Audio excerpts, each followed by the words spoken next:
ایک مرتبہ اللہ کے نبی حضرت عیسیٰ علیہ السلام اپنے ساتھیوں کے ساتھ چل رہے تھے۔ اتنے میں آپ کے حواریوں نے کہا، اے عیسیٰ ابن مریم، کیا آپ کا اللہ آسمان سے کھانا اتار سکتا ہے؟ تو یہ سن کر اللہ کے نبی عیسیٰ علیہ السلام نے فرمایا، اے لوگو، اگر تم مومن ہو تو اللہ سے ڈرو۔ تو انہوں نے کہا، ہم تو اپنے ایمان کی تازگی کے لیے عرض کر رہے ہیں تاکہ ہم اللہ کی قدرت کو دیکھیں اور پیٹ بھر کے کھانا کھا کر اپنے ایمان کو بڑھائیں، اور وہ لوگ جو کفر پر ہیں ان کا ایمان بھی آپ پر ہو جائے۔ بس یہ سن کر اللہ کے نبی حضرت عیسیٰ علیہ السلام نے ہاتھوں کو بلند کیا اور اللہ کی دربار میں دعا مانگی کہ اے اللہ، ہمارے لیے آسمان سے دسترخوان اتار تاکہ ہمارے اور آنے والے لوگوں کے لیے یہ نشانی عید بن جائے۔ بے شک تو بہترین رزق دینے والا ہے۔ بس اللہ نے جیسے ہی حضرت عیسیٰ کی دعا سنی تو فرمانے لگے،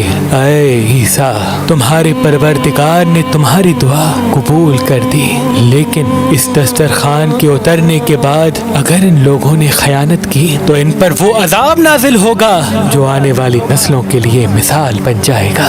ابھی یہ الفاظ مکمل ہو ہی رہے تھے کہ اتنی دیر میں آسمان سے فرشتے دسترخوان اتار کے لے آئے، جس میں 7 مچھلیاں اور 7 روٹیاں تھیں۔ بعض روایتوں میں ہے کہ آسمان سے مچھلی اور گوشت اترا، اور کچھ روایات میں کہ ایک بڑی مچھلی خوب پکی ہوئی اور قسم قسم کی سبزیاں اور روٹیاں دسترخوان پر موجود تھیں، اور ایک روٹی پر روغن زیتون، ایک پر شہد، ایک پر گھی، ایک پر پنیر اور ایک پر گوشت کی بوٹیاں تھیں۔ بس جیسے ہی حضرت عیسیٰ کے حواریوں نے اس نورانی دسترخوان اور روٹی کو دیکھا تو ان میں سے ایک، جس کا نام شمعون تھا، جو اپنی قوم کا سردار تھا، کہنے لگا کہ اے روح اللہ، کیا یہ دسترخوان دنیاوی کھانوں میں سے ہے یا آسمانوں کے؟ اللہ کے نبی عیسیٰ علیہ السلام نے فرمایا، یہ دسترخوان نہ دنیا کے کھانوں میں سے ہے نہ آسمانوں کے، بلکہ تمہارے پروردگار نے ابھی ابھی ایجاد کر کے تمہارے لیے اتارا ہے۔ پھر آپ فرمانے لگے،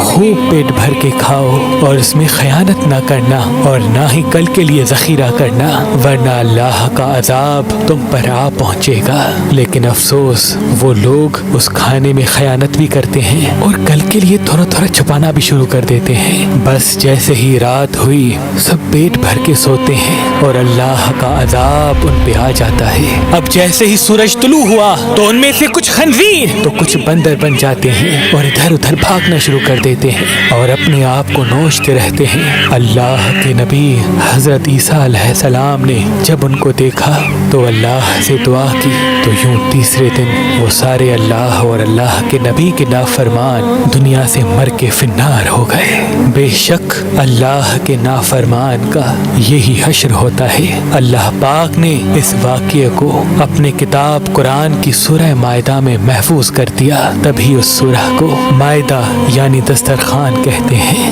اے اللہ، ہم سب کو اپنے فرما بردار بندوں میں شامل کر اور ہم سب کو ویسا بنا جیسا تو ہمیں دیکھنا چاہتا ہے۔ آمین ثم آمین۔ ہم سب کو ویسا بنا جیسا تو ہمیں دیکھنا چاہتا ہے۔